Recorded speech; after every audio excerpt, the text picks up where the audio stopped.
नमस्कार। तेलंगाना राज्य सरकार का टीसैट चैनल में टीआरटी हिंदी अध्यापक भर्ती परीक्षा हेतु मार्गदर्शन कार्यक्रम में आपका स्वागत है। मित्रों, जो निर्धारित टीआरटी हिंदी स्कूल असिस्टेंट या लैंग्वेज पंडित पाठ्यक्रम में जो दिया गया है, तो उसमें तीसरी इकाई जो है, जैसे हिंदी साहित्य के विधाएँ, तो साहित्य से संबंधित जितने भी विधाएँ हैं इसमें कई प्रकार हैं, जैसे कहानी, निबंध, उपन्यास, एकांकी, नाटक, यात्रा वृत्तांत, आत्मकथा, रिपोर्टाज, इस प्रकार कई विधाएँ हैं मित्रों। तो इससे पहले हम उपन्यास का विकास जो है उससे संबंधित चर्चा कर रहे थे। उपन्यास का जो विकास है उसमें हम 4 प्रकार प्रस्तुत किए थे। पहला है प्रेमचंद पूर्व उपन्यास का साहित्य, दूसरा है प्रेमचंद युग उपन्यास का साहित्य, तीसरा है प्रेमचंद उत्तर उपन्यास का साहित्य, उसके बाद समकालीन उपन्यास। इस प्रकार मित्रों 4 रूपों में बांटा है अध्ययन के लिए। कई प्रकार के विद्वान साहित्यकार इस विभाजन को मानते हैं, क्योंकि उपन्यास के अंतर्गत प्रेमचंद जी जो है प्रतिनिधि उपन्यासकार के रूप में रहे, इसलिए प्रेमचंद जी को केंद्र बिंदु में रखकर प्रेमचंद जी को मुख्य मानते हुए इस तरह विभाजन किए। तो हम आगे बढ़ेंगे। प्रेमचंद युग उपन्यास के अंतर्गत हम विस्तार से जानकारी प्राप्त करेंगे। प्रेमचंद जी के जो भी उपन्यास हैं, उपन्यास के अंतर्गत एक उपन्यास है निर्मला। निर्मला पर अगर आप ध्यान देंगे तो रचना का समय है 1927। इसका कथावस्तु पर अगर आप ध्यान देंगे तो अनमेल विवाह की समस्या पर ज़्यादा जोर दिया गया है और त्रासदीपूर्ण वर्णन किया गया है इस निर्मला उपन्यास में। त्रासदीपूर्ण मतलब ट्रेजेडी कहते हैं अंग्रेजी में। तो अनमेल विवाह की समस्या, तो निर्मला जो है नायिका है प्रस्तुत उपन्यास में। तो इसमें पिता के समान उम्र व्यक्ति से विवाह करना पड़ता है निर्मला को, और दहेज से संबंधित भी समस्या है प्रस्तुत उपन्यास में। तो इस निर्मला उपन्यास में जो अन्य पात्र है, पात्रों के संदर्भ में भी हम लोग विस्तार से जानकारी प्राप्त करेंगे। नायिका निर्मला है, तोताराम निर्मला का पति है। तोताराम जो है उम्र से बहुत ज़्यादा है, मतलब पिता के उम्र के समान रहता है। मनसाराम तोताराम का बड़ा बेटा है। तो मनसाराम जो है युवक है, इसलिए इस बेमेल विवाह की समस्या को अत्यंत त्रासदीपूर्ण वर्णन प्रेमचंद जी ने किया है। उसके बाद और एक पात्र है सुधा। सुधा जो है निर्मला की सहेली है। तो इसकी जो समस्याएं हैं, समस्याओं में इनके साथ देते हुए कई बार इनको प्रेरणा देते हुए समस्याओं से कैसे बाहर आएँ, इस प्रकार प्रेरणा देती थी प्रत्येक संदर्भ में इस निर्मला उपन्यास कथा के अंतर्गत।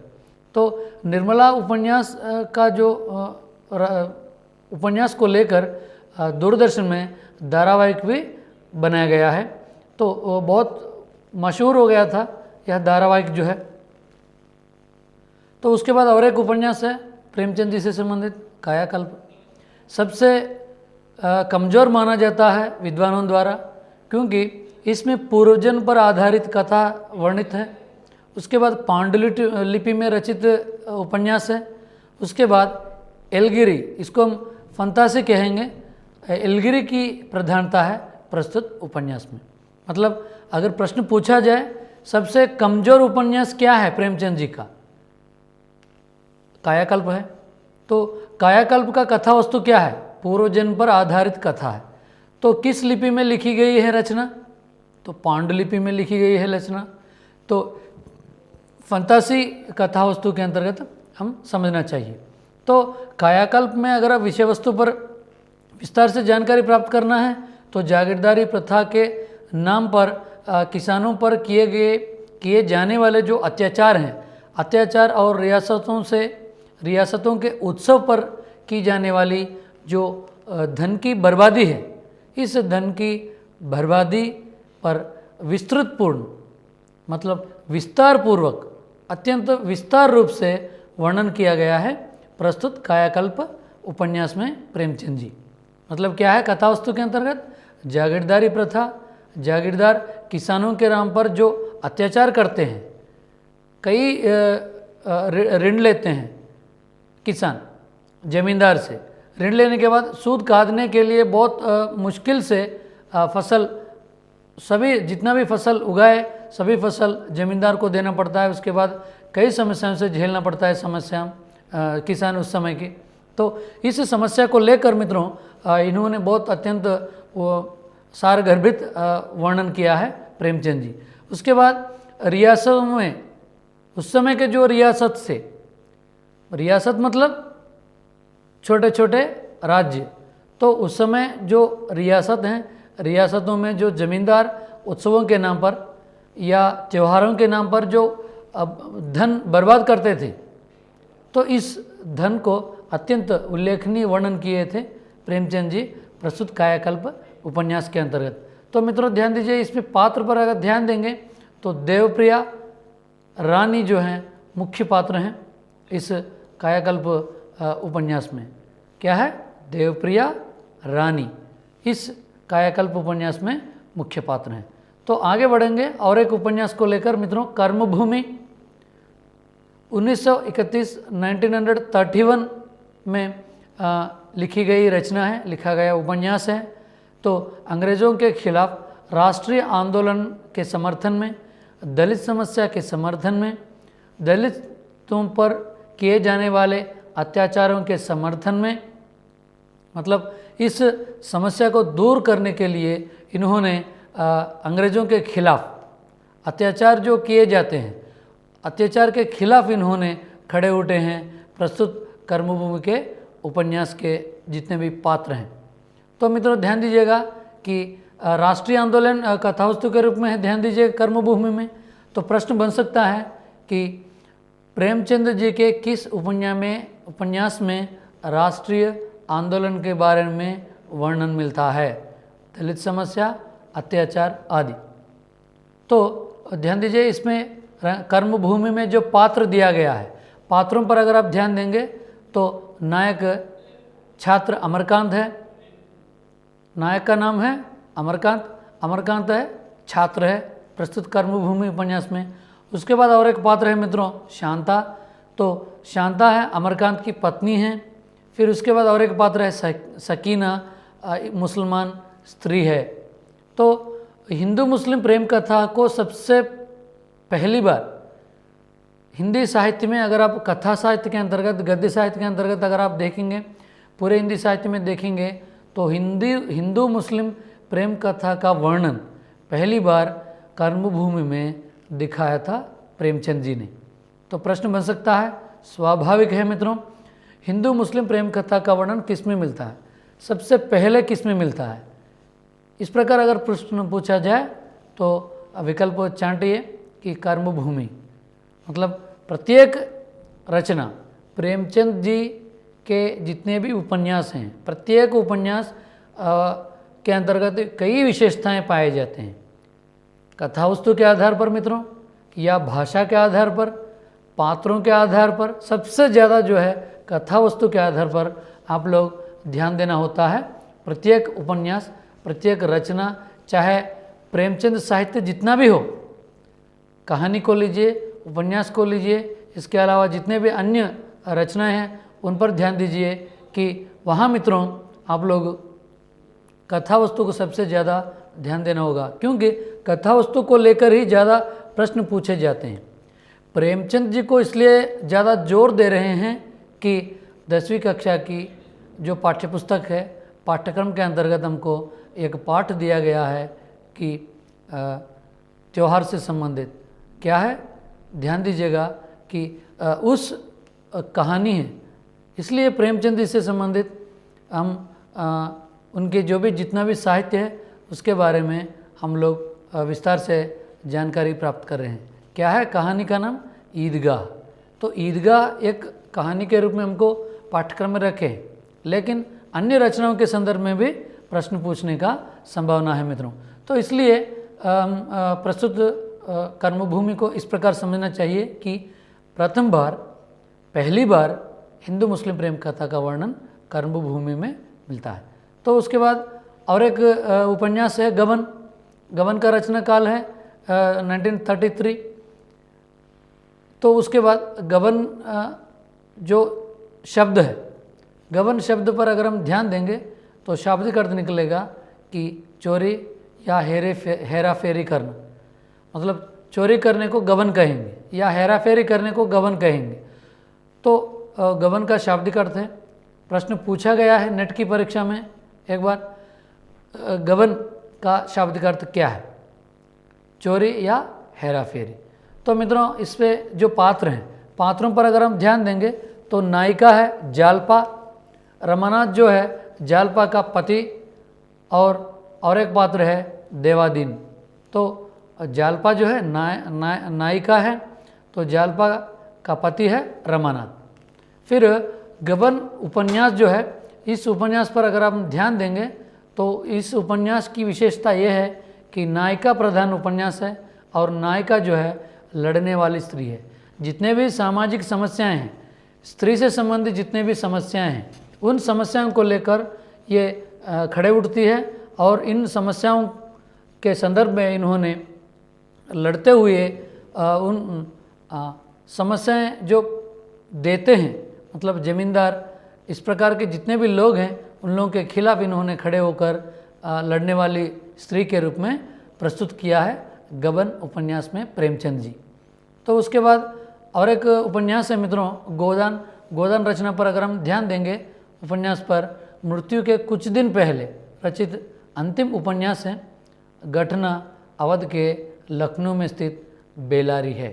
तो मित्रों गोदान उपन्यास जो है, इस उपन्यास के संदर्भ में अगर आप ध्यान देंगे तो प्रश्न बन सकता है कि प्रेमचंद जी की मृत्यु से पहले किस उपन्यास की रचना की। गोदान उपन्यास, गोदान उपन्यास का घटनास्थल क्या है, लखनऊ के पास बेलारी एक गांव है, उस गांव में स्थित कथा वस्तु को लेकर इन्होंने गोदान की रचना की। तो आगे बढ़ेंगे गोदान को लेकर मित्रों। कथा वस्तु के संदर्भ में, कथा वस्तु क्या है, किसानों पर आधारित कथा है गोदान में। उसके बाद ऋण या सूद से संबंधित कथा वस्तु है। उसके बाद स्त्री और दलित समस्या पर वर्णित या चित्रित उपन्यास है गोदान। गोदान में कथा वस्तु क्या है, फिर एक बार दोहराता हूँ, तो स्त्री समस्या है, किसानों पर आधारित समस्या है, ऋण या सूद पर आधारित कथा है इसमें, और दलित समस्या पर आधारित भी समस्या है प्रस्तुत गोदान उपन्यास में। तो इसमें पात्रों पर अगर आप ध्यान देंगे मित्रों, गोदान में कई प्रकार के पात्र हैं। तो प्रस्तुत गोदान उपन्यास का नायक है होली, गरीब किसान है। हम और एक पात्र पर ध्यान देंगे धनिया, और होली की पत्नी है। तो प्रश्न की कैसे पूछे जाएंगे मित्रों, तो गोदान में पात्र का नाम क्या है, नीचे 4 विकल्प होते हैं, या पात्र नाम दिया जाता है तो पात्र नाम देकर पूछा जा सकता है कि यह पात्र किस रचना से संबंधित है, किस उपन्यास से संबंधित है। और एक गोबर प्रस्तुत गोदान का एक पात्र है, गोबर किस रचना का पात्र है। तो जब पढ़ेंगे आपको मालूम होगा कि यह पात्र इस रचना से संबंधित है, इस उपन्यास से संबंधित है। तो धनिया होली की पत्नी है, गोबर जो है होली का पुत्र है, रूपा और सोनिया जो हैं होली के पुत्रियां हैं। तो होली की पुत्रियां 2 हैं, एक पुत्र है, पत्नी का नाम ये धनिया जो है होली की पत्नी है। तो उसके बाद मित्रों आगे बढ़ेंगे, अन्य पात्र हैं झुनिया, गोबर का पत्नी, गोबर इसका पुत्र है। किसका पुत्र है, जो नायक है प्रस्तुत गोदान उपन्यास का। तो इस उपन्यास का नायक होली गरीब किसान है, होली का बेटा है झुनिया, झुनिया की पत्नी है गोबर, मतलब गोबर पुत्र है, गोबर की पत्नी है झुनिया है। तो उसके बाद और एक प्रस्तुत रचना में खल पात्र है, मतलब विलन है जमींदार, जमींदार का नाम है अमरपाल सिंह। मतलब कैसे भी पूछा जाए गोदान में खल पात्र का नाम क्या है, अमरपाल सिंह। तो गोदान उपन्यास में खल पात्र कौन है? जमींदार है। जमींदार का नाम क्या है? अमरपाल सिंह है। इस प्रकार प्रश्न पूछा जा सकता है। उसके बाद और एक पात्र है मित्रों, भोला, झुनिया के पिता। तो मित्रों ध्यान दीजिए, प्रेमचंद उपन्यास गोदान में जो भोला है, तो भोला झुनिया के पिता के रूप में जाना जाता है। फिर अन्य पात्र हैं दाता दिन, माता दिन। सिलिया दलित युवती है, दाता दिन की प्रेमिका है सिलिया। उसके बाद मेहता एक है, वह प्रोफेसर है प्रस्तुत रचना में मित्रों। फिर ध्यान दीजिएगा कि मालती और एक पात्र है, डॉक्टर है प्रस्तुत गोदान उपन्यास में, गोदान रचना में। तो प्रश्न पूछा जा सकता है, प्रोफेसर का नाम क्या है? मेहता है। डॉक्टर का नाम क्या है गोदान उपन्यास में? मालती है। तो इस प्रकार प्रश्न पूछने का संभावना है। फिर अन्य पात्र हैं इसमें गोदान में, खन्ना पूंजीपति है प्रस्तुत उपन्यास में, मतलब संपत्ति है इनके पास। गोविंदी खन्ना की पत्नी है। तो और एक पात्र है मिर्जा खुर्शीद है, और एक पात्र है तनखा आदि जो हैं गोदान में मुख्य पात्र हैं। पात्रों की सूची जो आपके सामने प्रस्तुत किया था मैं। तो पूंजीपति का नाम क्या है? खन्ना। खन्ना की पत्नी का नाम क्या है? गोविंदी। इस प्रकार गोदान पात्रों को लेकर मित्रों कई प्रकार के प्रश्न पूछे जा सकते हैं। तो इस प्रकार ध्यान दीजिए कि प्रेमचंद उपन्यास के अंतर्गत गोदान और एक उपन्यास के संदर्भ में हम लोग चर्चा कर रहे हैं। नंददुलारी वाजपेयी प्रस्तुत उपन्यास को टॉल्स्टॉय का जो वॉर एंड पीस रचना है, तो वॉर एंड पीस की रचना की तरह बहुत कमज़ोर उपन्यास संज्ञा दी नंददुलारे वाजपेयी जी ने। तो कभी कभी पूछा जा सकता है प्रश्न मित्रों इस विषय को लेकर।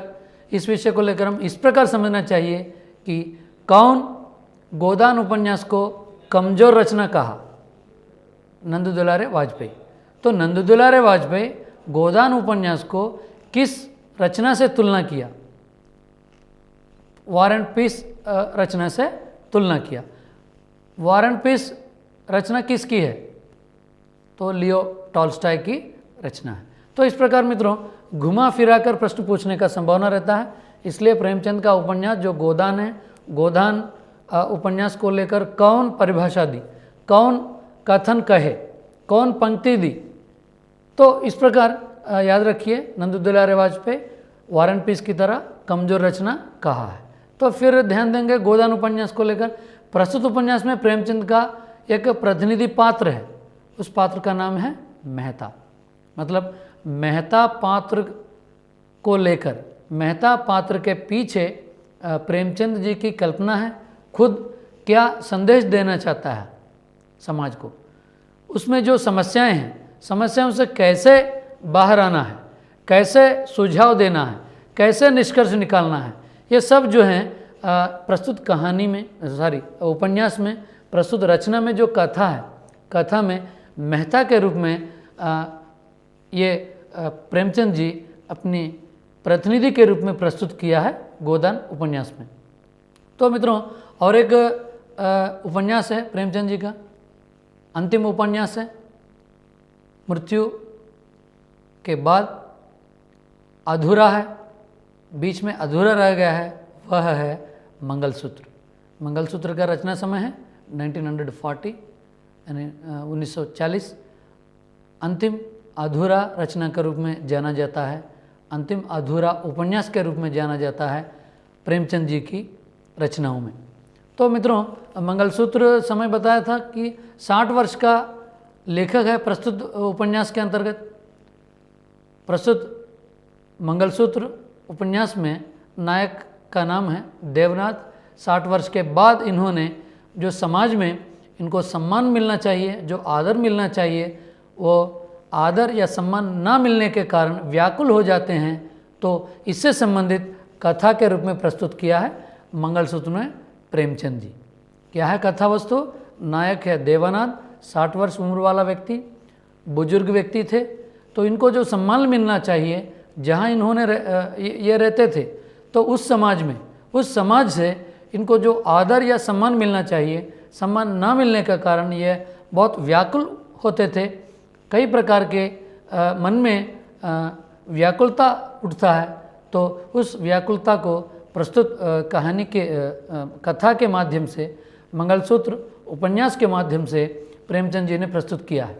तो इनके उपन्यासों पर अगर संपूर्ण उपन्यास पर ध्यान देंगे तो गांधीवादी विचारधारा और प्रगतिशील विचारधारा या तत्व का प्रभाव है, या गांधीवादी विचारधारा और प्रगतिशील तत्व की विशेषता है प्रेमचंद जी की संपूर्ण रचनाओं में। मतलब उपन्यास से संबंधित जो भी साहित्य है, इन साहित्य पर किसका प्रभाव है?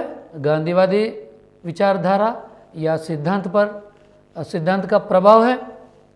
फिर प्रगतिशील विचारधारा या तत्वों का प्रभाव है प्रेमचंद जी के संपूर्ण साहित्य पर। ध्यान दीजिए मित्रों। तो प्रश्न बन सकता है, कैसे बनेंगे मित्रों? प्रेमचंद जी के संपूर्ण साहित्य पर इसका प्रभाव है, इस प्रकार प्रश्न पूछने का संभावना है। तो मित्रों ध्यान दीजिए कि कौन से सिद्धांतों का प्रभाव है। सबसे पहले बताया था कि आपको गांधीवादी विचारधारा या गांधीवादी सिद्धांत का, उसके बाद प्रगतिशील सिद्धांत भी हैं आधुनिक साहित्य में, आधुनिक हिंदी साहित्य में। तो प्रगतिशील जो सिद्धांत हैं, ये सिद्धांत संपूर्ण प्रेमचंद जी के साहित्य पर पड़ा है, इसलिए इन्होंने गांधीवादी सिद्धांतों से प्रेरित हैं। इसलिए कहीं ना कहीं किसी न किसी रचना में, किसी न किसी कथा वस्तु में इसको जोड़ते थे प्रेमचंद जी। तो ये संपूर्ण प्रेमचंद साहित्य पर। फिर अन्य उपन्यास पर ध्यान देंगे, प्रेमचंद युग साहित्य पर। प्रेमचंद युग उपन्यासों पर अगर आप ध्यान देंगे तो अन्य उपन्यास हैं विश्वम्भरनाथ कौशिक, एक उपन्यासकार हैं, इनकी रचना है भिखारिणी और माँ, दो मुख्य रचनाएं हैं इनकी। उसके बाद माँ उपन्यास पर ध्यान देंगे, कथा वस्तु पर। माँ उपन्यास में माँ के आदर्श चरित्र के साथ साथ वेश्यावृत्ति की जो बुराइयां हैं, इसके बारे में वर्णन मिलता है। जो बुराइयां हैं इनको दर्शाता है, चरित्र चित्रण किया है विश्वम्भरनाथ कौशिक ने माँ उपन्यास में। और दो मुख्य बिंदु हैं, आदर्श माँ की चरित्र चित्रण, उसके साथ साथ वेश्यावृत्ति के बारे में, वेश्यावृत्ति से संबंधित जो बुराइयां हैं समाज में, तो उसके बारे में चरित्र चित्रण किया है प्रेमचंद जी। उसके बाद भिखारिणी और एक उपन्यास है इनकी, तो इस पर ध्यान देंगे तो रमानाथ और जैसे की प्रेम कथा का वर्णन मिलता है। तो इन पात्रों के माध्यम से इन्होंने अंतर्जातीय मतलब अंतर्राष्ट्रीय विवाह की स्वीकृति का वर्णन मिलता है, और इससे संबंधित जो भी समस्या उत्पन्न होता है, इस समस्या को, समाज की मानसिकता को दर्शाया है प्रस्तुत कथा वस्तु को लेकर। मतलब जो विश्वम्भरनाथ कौशिक की रचना या इनका जो उपन्यास है भिखारिणी, तो भिखारिणी को लेकर इन्होंने अंतर्राष्ट्रीय विवाह को प्रस्तुत किया है प्रेम कथा को लेकर। लेकिन उससे उत्पन्न जो समस्याएं हैं समाज में, उससे उत्पन्न जो मानसिकता है समाज में जीने वाले लोगों की, तो इस मानसिकता को लेकर इन्होंने अत्यंत यथार्थवाद मतलब सारगर्भित वर्णन किया है प्रेमचंद जी, प्रेमचंद युग के अंतर्गत विश्वम्भरनाथ कौशिक जी ने। तो आगे चलकर ध्यान देंगे और एक उपन्यासकार हैं चतुरसेन शास्त्री। तो इनकी सामाजिक उपन्यास है हृदय की प्यास, अमर अभिलाषा, आत्मदाह। इस प्रकार तीन मुख्य सामाजिक मतलब समाज से संबंधित, सामाजिक समस्याओं से प्रेरित तीन मुख्य रचनाएं हैं। सामाजिक धरातल पर या सामाजिक समाज के जितने भी तत्व होते हैं, समाज के तत्वों पर आधारित तीन उपन्यास हैं इनकी, हृदय की प्यास, अमर अभिलाषा और अंतिम सामाजिक रचना है आत्मदाह। ये तीन मुख्य समाज से संबंधित चतुरसेन शास्त्री जी की मुख्य रचना है। उसके बाद इनकी ऐतिहासिक रचनाएं भी हैं मित्रों, वह हैं वैशाली की नगरवधु, सोमनाथ सिंहगढ़। ये जो तीन उपन्यास हैं चतुरसेन शास्त्री जी की ऐतिहासिक उपन्यास हैं। ध्यान दीजिएगा। प्रश्न कैसे बनेंगे मित्रों यहाँ? वैशाली की नगरवधू किस प्रकार की रचना है, किस प्रकार का उपन्यास है? तो ध्यान दीजिए क्या है, किस प्रकार का उपन्यास है? ऐतिहासिक उपन्यास है। तो मित्रों वहाँ विकल्पों में आपको कई विकल्प रहेंगे, लेकिन ऐतिहासिक विकल्प का चयन करना होता है। इसके बाद और एक प्रश्न, नमूना प्रश्न सामने प्रस्तुत करूँगा कि सोमनाथ रचना का विधा क्या है, ऐतिहासिक विधा।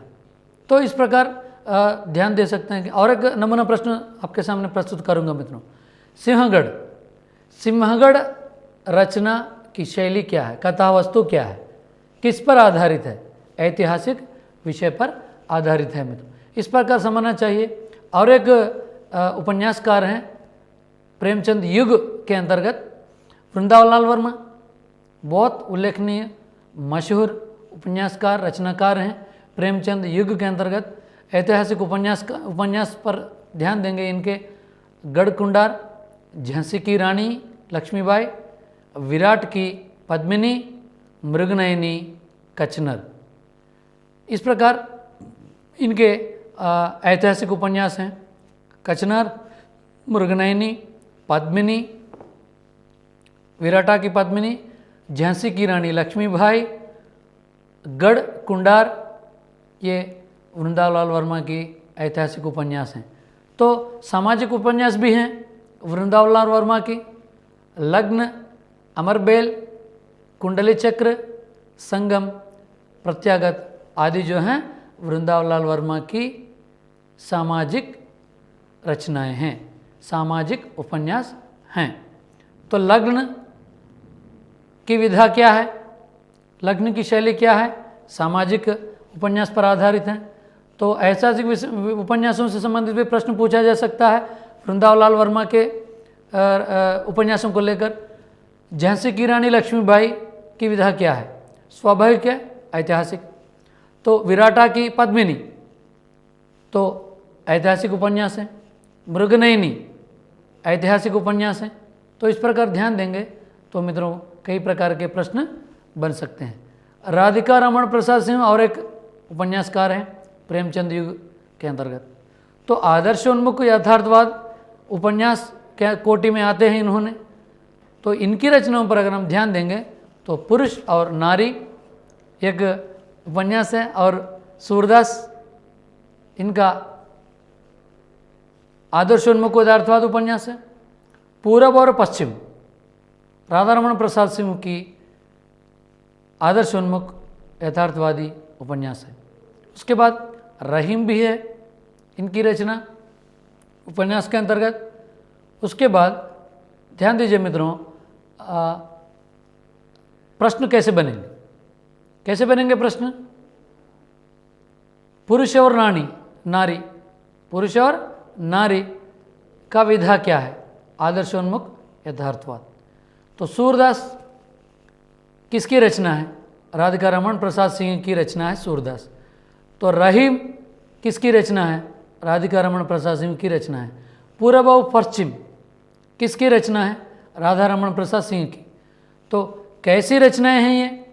आदर्शोन्मुख यथार्थवादी रचना है। और एक रचनाकार हैं प्रेमचंद युग के अंतर्गत भगवती प्रसाद वाजपेयी। मीठी चुटकी, पिपासा, निमंत्रण आदि इनकी मुख्य रचनाएं हैं। यह सामाजिक संघर्ष से संबंधित रचनाएं हैं। तो उसके बाद ध्यान देंगे मित्रों, और एक उल्लेखनीय मशहूर उपन्यासकार जयशंकर प्रसाद। जयशंकर प्रसाद की जो दो मुख्य रचनाएं हैं, कंकाल और तितली। ये तितली और कंकाल मुख्य उपन्यास हैं। समाज के उत्थान पतन का चित्रण किया है इनके उपन्यासों में। तो इस युग के दो प्रकार के शैलियाँ प्रचलित हैं। जैसे ध्यान दीजिए मित्रों, प्रेमचंद युग जो दूसरा है उपन्यास विकास के अंतर्गत, तो इसमें मुख्य रूप से दो उल्लेखनीय शैलियाँ हैं मित्रों, प्रेमचंद शैली और जयशंकर प्रसाद शैली। तो ये शैली कैसे रहेंगे, क्या है अंतर दोनों में, ध्यान देंगे एक बार। प्रेमचंद शैली में घटना को प्रधान माना जाता है, प्रमुख स्थान दिया जाता है प्रेमचंद शैली में। उसके बाद मित्रों दूसरा क्या है, जयशंकर प्रसाद शैली, मानव मन के विश्लेषण करने का, मानव मन की जो व्यथा है, मानव मन की जो व्याकुलता है, मानव मन के जो विश्लेषण है, वर्णन है, चरित्र चित्रण है, ये पाए जाते हैं जयशंकर प्रसाद शैली में। तो इनके तितली और कंकाल में भी यही पाए जाते हैं। तो इसके आधार पर कई उपन्यासकार कई रचनाएं लिखे हैं जयशंकर प्रसाद शैली के आधार पर। मित्रों क्या है, मानव मन के विश्लेषण, मानव मन की जो मानसिकता है इसका वर्णन किया गया है इनकी रचनाओं में, या इनकी जो शैली है, इसी शैली में जो अन्य उपन्यासकार लिखे हैं उनमें भी मानव मन के विश्लेषण की प्रधानता है। मित्रों तो आगे चलकर ध्यान देंगे, प्रेमचंद युगीन उपन्यास साहित्य में भारतीय आदर्शवाद के साथ भावुकता को प्रस्तुत किया गया है। तो ध्यान देंगे मित्रों, यहाँ प्रेमचंद युगीन जो संपूर्ण साहित्य है, प्रेमचंद युगीन जो संपूर्ण उपन्यास है, इसमें क्या पाए जाएंगे हमको, भारतीय आदर्शवाद और भावुकता प्रस्तुत किया है संपूर्ण साहित्य में, या जितने भी साहित्यकार यहाँ प्रस्तुत किए थे अपने उपन्यास को। तो आगे बढ़ेंगे मित्रों, अन्य वर्ग के अंतर्गत क्या है अन्य वर्ग, तीसरा प्रेमचंदोत्तर उपन्यास। आपको 4 विभाजन बताया था, 4 विभाजन में 2 विभाजन के अंतर्गत, मतलब पहला क्या है, प्रेमचंद पूर्व उपन्यास का विकास, दूसरा है प्रेमचंद युग या प्रेमचंद युगीन उपन्यास या साहित्य का विकास, और तीसरा है हम चर्चा कर रहे हैं प्रेमचंदोत्तर उपन्यास, मतलब प्रेमचंद के बाद, प्रेमचंद्र की मृत्यु के बाद। इस युग में जो भी कथा है, घटनाक्रम है, भाव विचार है, भाषा जो है, तो इसमें बहुत परिवर्तन दिखाई पड़ती है। मतलब अगर आप कथानक पर ध्यान देंगे, घटना क्रम ध्यान देंगे, भाव विचार मतलब जो भाव व्यक्त करना चाहता है उपन्यासकार, या भाषा का जो प्रयोग है, इसके अंतर्गत इससे संबंधित खूब परिवर्तन दिखाई पड़ती है। उसके बाद प्रेमचंदोत्तर उपन्यासों में मनोवैज्ञानिक उपन्यास हैं। तो सबसे उल्लेखनीय, आप अगर बहुत उल्लेखनीय, सबसे ज़्यादा मनोवैज्ञानिक उपन्यास हैं उपन्यास के अंतर्गत। जब मनोवैज्ञानिक शब्द प्रयोग करते हैं उपन्यास के अंतर्गत, तब हमको याद होना चाहिए जैनेन्द्र। जैनेन्द्र सबसे प्रथम उपन्यासकार हैं मनोवैज्ञानिक उपन्यास के अंतर्गत। इनकी रचनाएं हैं परख, सुनीता, कल्याणी, सुखदा, त्यागपत्र, जयवर्धन। ये इनकी मुख्य मनोवैज्ञानिक रचनाएं हैं।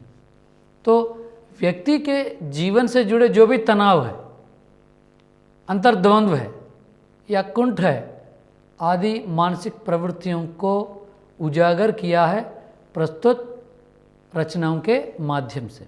क्या है, जैनेन्द्र की जो भी रचनाएं हैं, इनके जो उपन्यास हैं, परख, सुनीता, कल्याणी, सुखदा, त्यागपत्र, जयवर्धन, ये इन रचनाओं में इन्होंने जो मनुष्य के सामान्य रूप से सभी मनुष्यों में जो तनाव रहता है किसी न किसी समस्या को लेकर, किसी न किसी समस्या को लेकर अंतर्द्वंद्व होता है, मतलब दो विषयों के बीच में जो द्वंद्व समस्या है, कुंठा है, बाधा है, पीड़ा है, व्याकुलता है, इस प्रकार व्याकुलता को इन्होंने व्यक्त किया है प्रस्तुत उपन्यासों के माध्यम से। जो मानसिक प्रवृत्ति है इसको उजागर किया है इन्होंने। उसके बाद और एक मनोवैज्ञानिक उपन्यासकार हैं इलाचंद्र जोशी। इनकी रचनाएं हैं लज्जा, सन्यासी, पर्दे की रानी, प्रेत और चाय, मुक्तिपथ, निर्वासित, जहाज का पंछी, जिप्सी।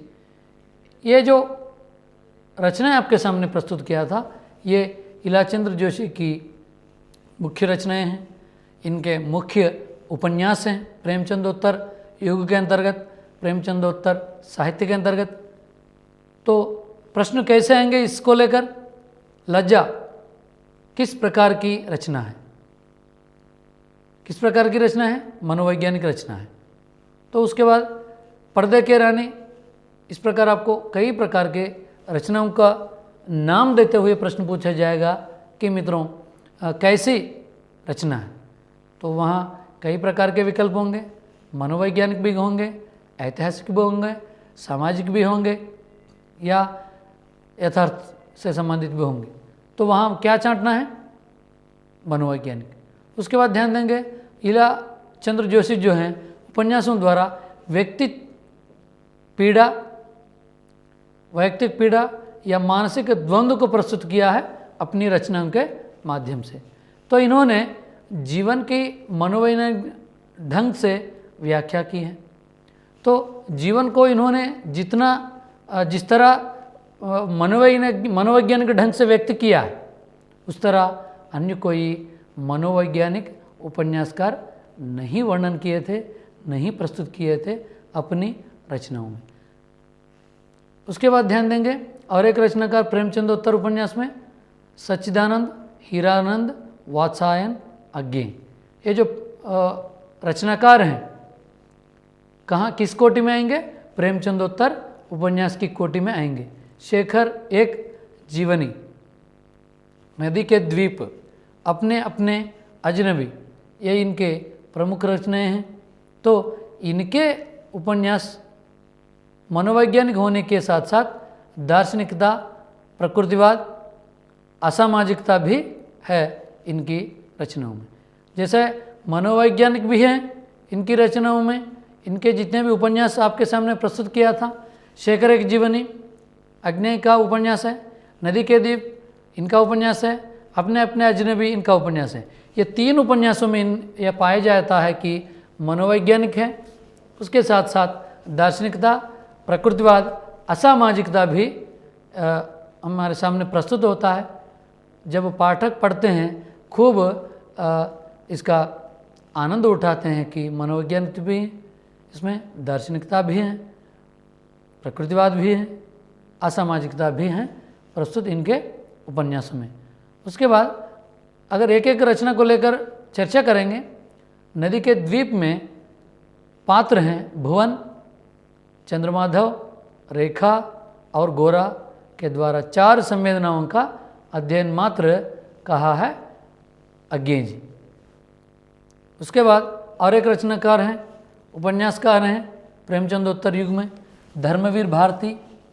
तो इनकी रचना है, इनका उपन्यास है गुनाहों का देवता और सूरज का 7वां घोड़ा। बहुत उल्लेखनीय रचनाएं हैं धर्मवीर भारती की। तो इन रचनाओं से संबंधित हिंदी फिल्म भी बने सूरज का 7वां घोड़ा को लेकर, जो बंगाली निर्देशक इस फिल्म बनाई सत्यजीत रे ने सूरज का 7वां घोड़ा रचना को लेकर। फिर गुनाहों का देवता पर भी हिंदी फीचर फिल्म बनी। तो ध्यान दीजिएगा मित्रों, धर्मवीर भारती की किन रचनाओं को लेकर हिंदी फीचर फिल्म बनी। तो प्रश्न पूछने का संभावना है कि गुनाहों का देवता, सूरज का 7वां घोड़ा। धर्मवीर भारती रचनाकार का नाम ना लेते हुए सिर्फ रचना को लेते हुए प्रश्न पूछा जा सकता है। जैसे किस रचना के आधार पर हिंदी फीचर फिल्म बनी, तो वहाँ गुनाहों का देवता भी हो सकता है या सूरज का 7वां घोड़ा भी हो सकता है। तो इसलिए हिंदी फीचर फिल्म कितने रचनाओं के आधार पर बनाई गई हैं, तो इसका सूची भी एक बनाइएगा, जल्दी समझ सकते हैं आप परीक्षा से पहले या कोई कभी तैयारी करते हैं तो वहाँ जल्दी पुनस्मरण कर सकते हैं मित्रों। तो उसके बाद गुनाहों का देवता का कथानक में रोमानी उपकरणों का अच्छे प्रयोग किया गया है।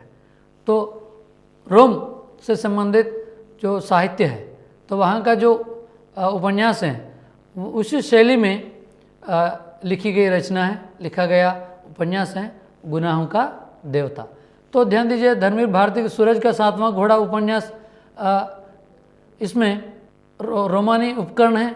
फिर सूरज का 7वां घोड़ा जो उपन्यास में 7वें घोड़े के आने के उम्मीद में आशावान दृष्टि व्यक्त किए थे धर्मवीर भारती जी। तो आशा की जाती है 7वें घोड़े आने का, मतलब जितने भी घोड़ों के बारे में वर्णन करते हैं एक एक घोड़े के बारे में, तो उसके बाद 7वां घोड़ा आने का वर्णन किया था, मतलब आशावाह दृष्टिकोण व्यक्त किए थे धर्मवीर भारती जी सूरज का 7वां घोड़ा उपन्यास में। फिर उसके बाद और एक उपन्यासकार हैं लक्ष्मी नारायण लाल, धरती की आंखें इनकी मुख्य रचना है। उसके बाद बाया का घोंसला, काले फूल का पौधा इनकी मुख्य रचनाएं हैं लक्ष्मी नारायण लाल की। तो उसके बाद और एक उपन्यासकार हैं नरेश मेहता। नरेश मेहता का डूबता मस्तूल एक रचना है मित्रों।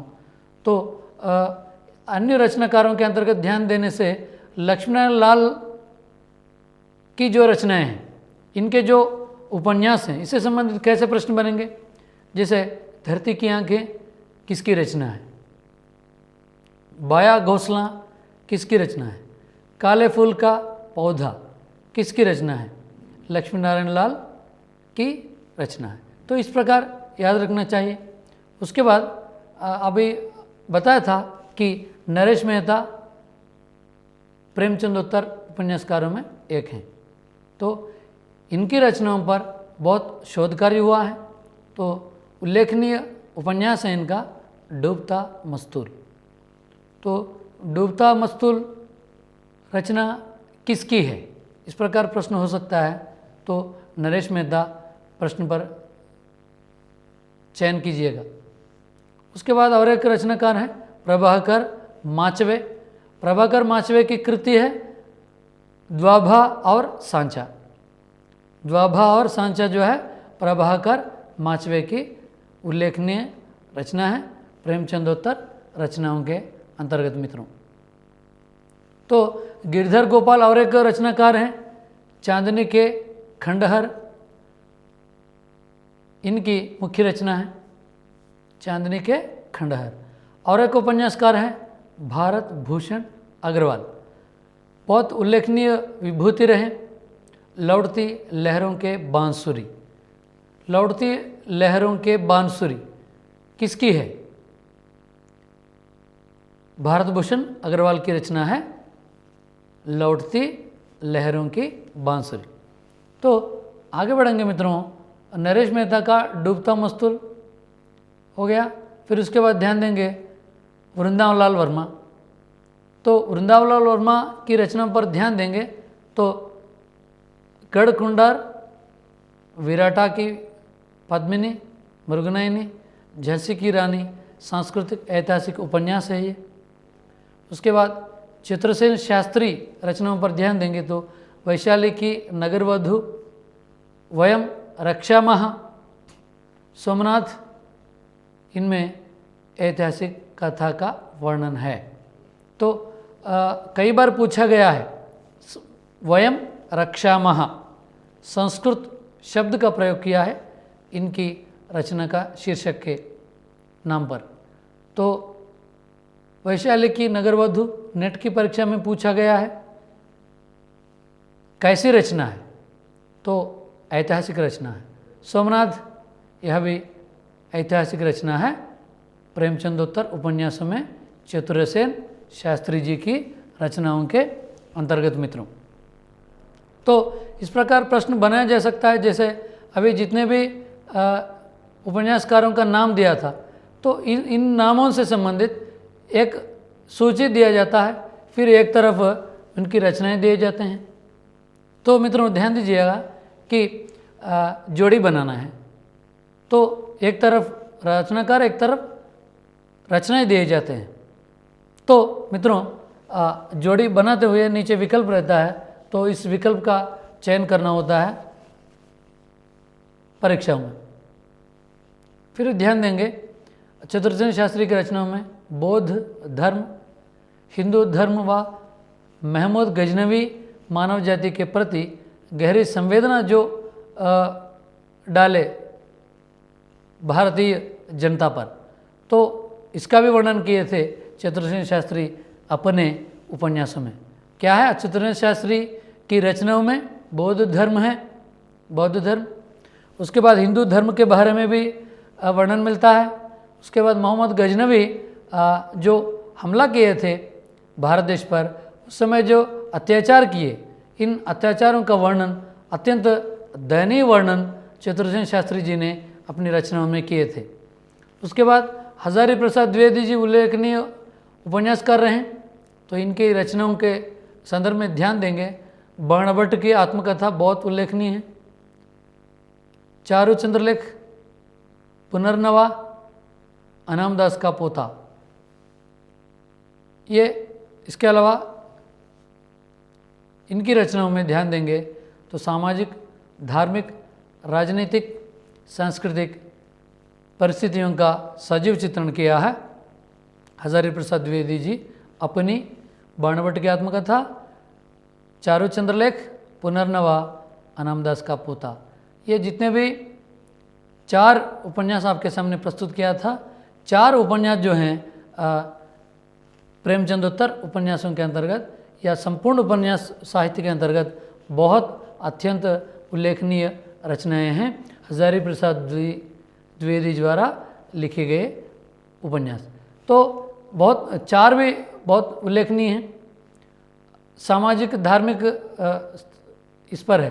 उसके बाद और एक उपन्यासकार हैं शिव प्रसाद मिश्र रुद्र। शिव प्रसाद मिश्र रुद्र भी उल्लेखनीय उपन्यासकार हैं। बहती गंगा में निम्न मध्यम वर्गीय पात्रों के माध्यम से काशी के 200 वर्षों के सांस्कृतिक और साहित्यिक प्रस्तुत की है। तो शिव प्रसाद मिश्र रुद्र ने अपनी रचना बहती गंगा उपन्यास में निम्न मध्यम वर्ग के पात्रों के द्वारा काशी के जो 200 वर्षों से संबंधित, 200 वर्षों से पहले जो सांस्कृतिक और साहित्यिक इतिहास है उसके बारे में वर्णन किए थे शिव प्रसाद मिश्र रुद्र ने। तो प्रश्न कैसे बनेंगे यहाँ? काशी के 200 वर्ष का इतिहास, सांस्कृतिक और साहित्यिक दृष्टि से वर्णन इस रचना में मिलता है। किस में मिलेंगे? बहती गंगा में मिलेंगे। उसके बाद ध्यान देंगे मित्रों, राजीव सक्सेना और एक रचनाकार, पाणिपुत्री सोमा एक रचना है इनकी। इसमें 2 जीवन दृष्टियों और जीवन मूल्यों के बीच जो उत्पन्न तनाव है उसके बारे में वर्णन किए थे राजीव सक्सेना। तो रेखांकित किए थे जीवन मूल्यों के बीच में जो तनाव उत्पन्न होता है, तो उसके बारे में वर्णन किए थे पाणिपुत्री सोमा उपन्यास के अंतर्गत राजीव सक्सेना जी। तो मित्रों ध्यान दीजिए, इससे पहले जो बताया था शिव प्रसाद मिश्र रुद्र के अंतर्गत, तो इन्होंने बहती गंगा में किसके बारे में वर्णन किया था?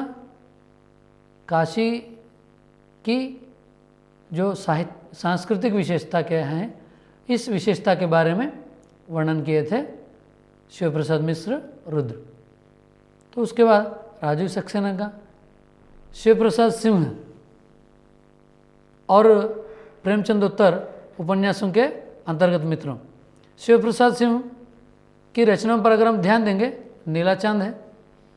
उसके बाद मुसलमानों की और तुर्कों के भारत पर होने वाले अत्याचार को आधार बनाकर लिखा है इन्होंने नीला चांद। तो एक बार प्रश्न पूछा गया है नेट में, नीला चांद का कथा वस्तु क्या है?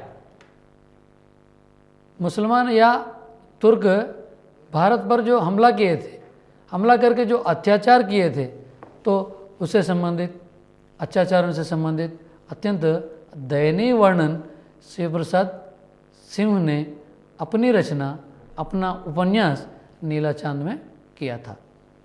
तो नीला चांद किसकी रचना है? शिव प्रसाद सिंह की रचना है नीला चांद। तो इस प्रकार प्रश्न बनाने की आवश्यकता है, बनाने का संभावना है मित्रों। उसके बाद ध्यान देंगे रांगे राघव इसकी रचनाएं हैं लखिमा की आंखें, महायात्रा, गाथा, ऐतिहासिक उपन्यास की श्रेणी में आते हैं मित्रों। तो रांगे राघव की जो मुख्य रचनाएं हैं ऐतिहासिक से संबंधित हैं। तो प्रश्न कैसे बनेंगे? ऐतिहासिक रचनाएं, ऐतिहासिक रचना है, यह ऐतिहासिक रचना है। नीचे विकल्पों में एक सही होगा, लखिमा की आंखें या महायात्रा, गाथा, ये जो हैं ऐतिहासिक रचनाएं हैं। तो उसके बाद और एक रचनाकार है मित्रों, पांडे बेचन शर्मा उग्र। तो पांडे बेचन शर्मा उग्र की रचनाओं में चांद हसीनों के खतूत, दिल्ली का दलाल, बधुआ की बेटी, शराबी, सरकार तुम्हारी आंखों में, कांटा आदि इनकी रचनाएं हैं। फिर हिंदू मुस्लिम वैमनस्य, वेश्यावृत्ति, पुरुष मानसिकता, चारित्रिक पतन आदि समस्याओं को लेकर पांडे बेचन शर्मा उग्र ने अपनी रचनाओं में कथा वस्तु के माध्यम से व्यक्त किए थे, वर्णन किए थे। ये उग्र जी की जितने भी रचनाएं हैं, जितने भी उपन्यास हैं, शराबी हो या बुधुआ की बेटी हो, सरकारी तुम्हारे आंखों में, कांटा हो, ये जितने भी रचनाएं हैं उनमें ये सब चीज़ें आ जाते हैं। उसके बाद सूर्यकांत त्रिपाठी निराला जी हैं। तो इनकी रचनाओं पर अगर हम ध्यान देंगे तो अप्सरा, अलका, प्रभावती, निरुपमा, कल्लीभाट, बिल्लेसर, बकरीहा, ये जितने भी आपके सामने प्रस्तुत किया था, ये उपन्यास जो है सूर्यकांत त्रिपाठी निराला जी की हैं। तो इस प्रकार जितने भी उपन्यास आपके सामने प्रस्तुत किया था, तो इससे संबंधित एक सूची बनाइएगा। जैसे आपको बताया था, प्रेमचंद पूर्व, प्रेमचंद युग, प्रेमचंदोत्तर और समकालीन उपन्यास।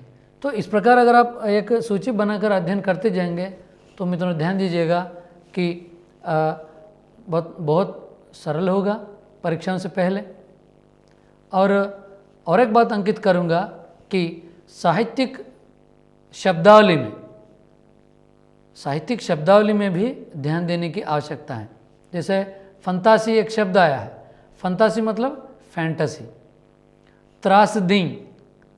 त्रासदी जो शब्द आया है, तो उस शब्द को लेकर प्रयोग करने से अर्थ समझना होता है कि ट्रेजेडी आएंगे। तो मित्रों ध्यान दीजिएगा कि जितने भी पारिभाषिक शब्द आते हैं, पारिभाषिक शब्दों पर ध्यान दीजिएगा कि मित्रों उनका अर्थ जो है उस पर भी ध्यान देना होगा।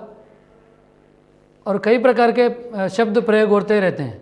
हिंदी आधुनिक काल हो या रीतिकाल हो, भक्तिकाल हो, आदिकाल हो, तो जितने भी चार काल हैं, चार कालों में कई प्रकार के पारिभाषिक शब्दावली प्रयोग किया जाता है। जैसे उदाहरण के तौर पर आपके सामने प्रस्तुत किया था फंतासी, त्रासदी, उसके बाद एलगिरी, उसके साथ साथ कई शब्द इससे पहले भी प्रस्तुत किया था आपके सामने मित्रों।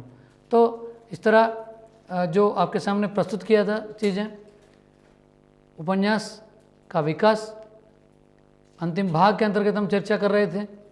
अंतिम भाग में आपको कई प्रकार के जितने भी उपन्यास के अंतर्गत विषय वस्तु है, सामग्री है, प्रस्तुत किए थे। हम समझते हैं आपको समझ में आया होगा। और इससे बेहतर कार्यक्रम अगर आप चाहते हैं तो फीडबैक दीजिएगा, किस प्रकार के कार्यक्रम चाहते हैं। नमूने प्रश्न भी मौखिक रूप से आपके सामने प्रस्तुत किया था। प्रस्तुत इस विषय को यहाँ समाप्त करेंगे। पुराने जितने भी कार्यक्रम चाहिए यूट्यूब के माध्यम से आप लोग डाउनलोड करके देख सकते हैं। और प्रस्तुत विषय को यहाँ पर ख़त्म करेंगे हम लोग। अन्य विषय को दूसरे विषय के साथ आपके सामने प्रस्तुत होंगे मित्रों।